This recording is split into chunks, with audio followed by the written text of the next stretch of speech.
It's really very exciting to be here, and especially exciting that Gender is the first event here, and I hope we'll take up that challenge of weaving the points that are going to come out of today into the discussions throughout the week. We should have an immediate hit if we can do that. I've prepared for a change, so I won't be winging it. So if you'll forgive me, I'm going to use my script today. Okay, so according to OCHA, in 2018, more than 134 million people across the world are in need of humanitarian assistance and protection. $25.3 billion is needed, more than ever before, to help them. I think those are super scary figures to start off with. Increasing amounts of assistance are being given in the form of cash and vouchers in more settings and in more ways than ever before. And while sceptics remain, most humanitarian actors now agree that cash is an important response option. According to the State of the World's Cash, about 10% of humanitarian assistance in 2016 was given in the form of cash and vouchers. But estimates of the Global Public Policy Institute suggest that if cash and vouchers were used whenever and in all instances where it made sense to do so, then cash and vouchers should be about 40% of aid. Since 2016, the use of cash and vouchers has increased substantially. Not sure how much, we don't have those figures yet. And in some responses, it's now clear that it's become the dominant response modality. Given crisis-affected people, cash or vouchers, as we know, can be transformative, giving them access to goods and services. But importantly, it does so while offering choice and dignity. But done badly, like any other form of assistance, cash programming, as was said, can be damaging. So the use of cash and vouchers, as it increases, we need to focus on getting the quality right. We're not now talking just about demanding that we use cash, we need to be doing cash well. So recognising that huge gap that exists, the symposium was just referred to was organised by the CaLP Secretariat, Women's Refugee Council, Commission, Adesso, Norwegian Refugee Council and Oxfam. And when we organised that, and this is only when we first started kicking off about that last year in November, we put out a call for papers and the organising group said, do you think we'll get anything? That's how bad it was, that's how little we knew. And the days went by and nothing came in, and eventually it started to come in, and eventually it started to get petitioned about more presentations. We ended up with 20 papers being presented in that day and organising the day around in a way that enabled that for effective discussion. Out of that came an agenda for collective action, summarised there, and it's a copy is in your goodie bags. The summary calls on actors to, in brief, commit to action, to fill evidence gaps, ensure assessments consider gender equality, design programmes for equity, and systematically monitor and respond to protection issues. On the surface, none of these actions seem particularly radical or demanding, but in practice there's much more to be done. As we look at cash transfers from a gender perspective, broadly we can place interventions into 4 categories. Okay, the 4 groups are, Group 1 comprises of interventions that are pretty much gender blind, and the relationship in cash and gender is just not considered. Group 2 has interventions planned with a do no harm lens. Group 3, cash-based interventions that fully integrate gender thinking. And Group 4 comprises programmes which start with a gender-related objective and use cash interventions to achieve that purpose. Let's take some examples of these. If you think about gender in the context of cash-based programming, the most common answer you will receive is that transfer is given to women. This targeting is usually premised on the belief that women are responsible for the management of the household and/or that funds will be better managed by women. It may also be informed by historical practice, food aid going to women, they are the cooks, they are the household managers. Or it may be informed by agency interests or donor priorities. I've heard numerous people say to me, we're doing it because X donor requires it, or X agency, our agency requires we target women. I very rarely heard somebody say, we do it because we did a gender assessment and therefore it was the right thing to do. While targeting women as the cash recipient may or may not be appropriate in a given context, this targeting does not, on its own, mean cash-based assistance is gender responsive. Further, as the targeting of women is often based on assumptions, it may mean that important questions go unasked and, as a result, risk severe unintended consequences. Targeting, so as we look at that, follow that logic through, targeting of women as recipients of cash may or may not exacerbate intra-household tensions. It may or may not increase the risk of gender-based violence, and it may or may not reinforce gender stereotypes or increase workloads on women. The examples I've given thus far focus on women, but our discussions today let us be sure we talk about gender and consider questions related to women and men. Let us consider different sexual identities, different age groups, abilities and population groups. Studies in development contexts show that cash transfers have been associated with a reduction in reported physical violence by male partners against women. But the effects on emotional abuse and controlling behaviour are more mixed. There's some suggestion that the size of the transfer matters, with smaller amounts seeming less of a threat than larger amounts. But findings on this aren't absolute and they vary by context. Thus, it seems that the use of cash transfers can have both protection benefits and risks. For example, emerging literature suggests that the cash transfer may result in short-term improvements in household relations as economic stress reduces in emergency contexts. At the same time, a few studies have reported that cash transfers may increase tensions in polygamous households.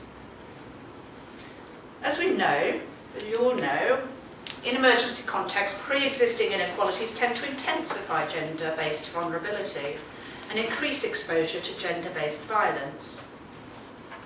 A review of literature by UN Women, nicely summarised in the books in front of you, and in the CaLP website now, shows that much of the research related to gender and cash in humanitarian contexts takes this do no harm approach, which is great.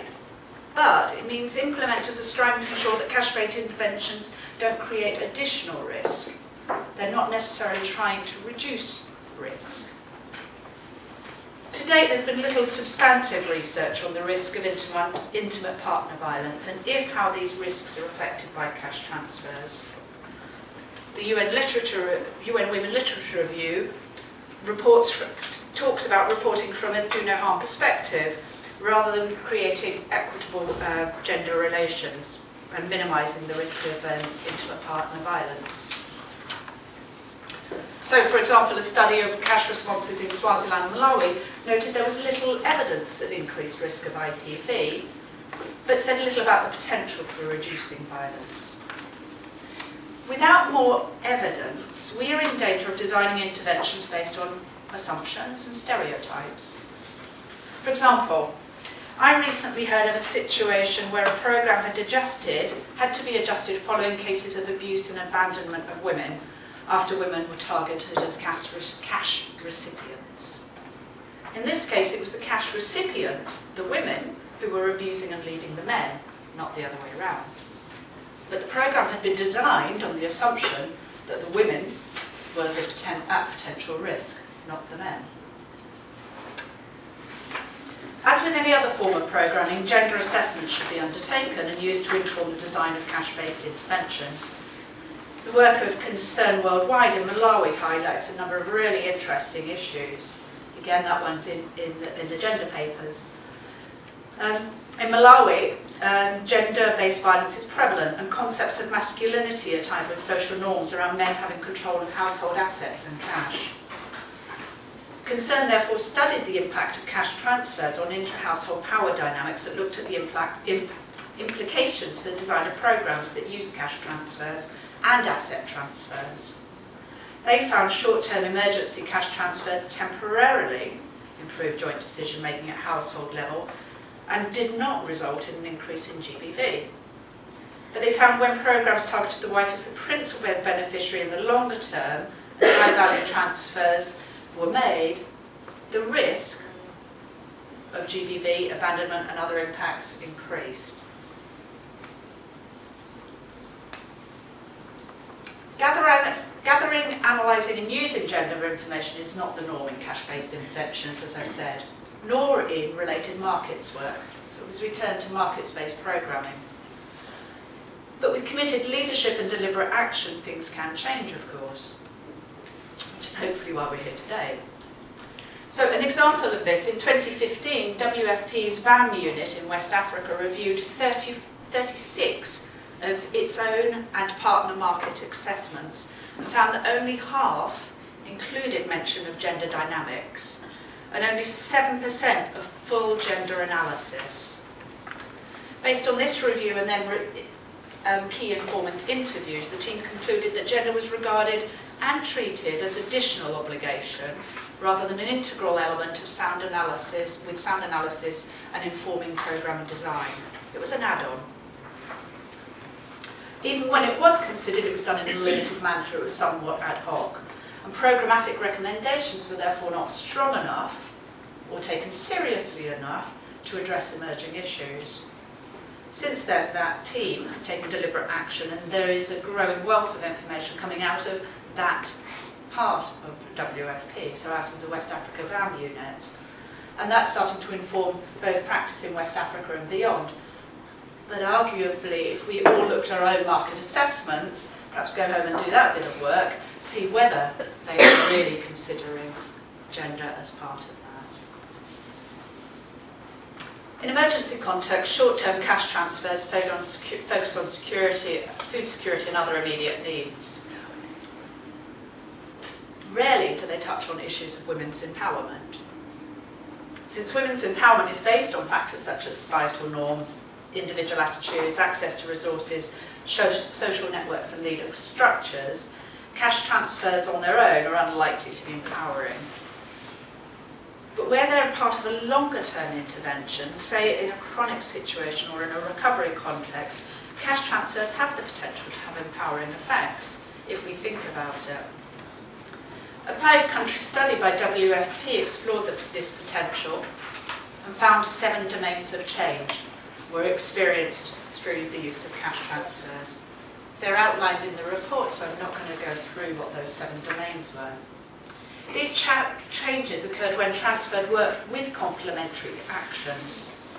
In this study, they found that cash was an important dimension of empowerment, but it didn't work on its own. It needed to be there with other actions. Finally, let's turn to how programmes with a gender objective can use cash-based interventions to achieve gender outcomes. Work in this area is emerging, and that holds great potential. The Girls' Education South Sudan programme focuses on improving girls' access to education by offsetting and reducing economic and social barriers. That programme provides really low-value cash transfers. From memory, I think it's £18 or £20 per year. Unrestricted cash transfers to 280,000 girls, with transfers conditional on enrolment and attendance. Evidence shows positive impacts and girls coming back to school. Again, more of that will come out in the next set of papers. Elsewhere, cash transfers have been used as part of programmes with GBV-specific outcomes, such as livelihood interventions or GBV case management. Failure to design gender-responsive programmes is, of course, not unique to cash programmes. But with growth in cash-based interventions, we must urgently address this knowledge and practice gap. And I would argue we should use that knowledge and practice gap and the learning that we have from that and the spotlight we want to shine on it, not to just demand better of cash-based programming, but to demand better of humanitarian interventions as a totality. Let's use it to shine the spotlight back onto gender and the fact that as humanitarians we are not taking this seriously. Since that symposium in November, actually in February, since we started working in November, but the symposium in February, I'm actually really motivated by the momentum that has started to pick. There's a lot more discussion around it. The evidence is scattered but increasing. I think we can make a difference. I think the fact that you're there today hopefully means that you've committed to action. So let's take that, let's push that into our organisations and demand more of everybody to improve practice. Thank you.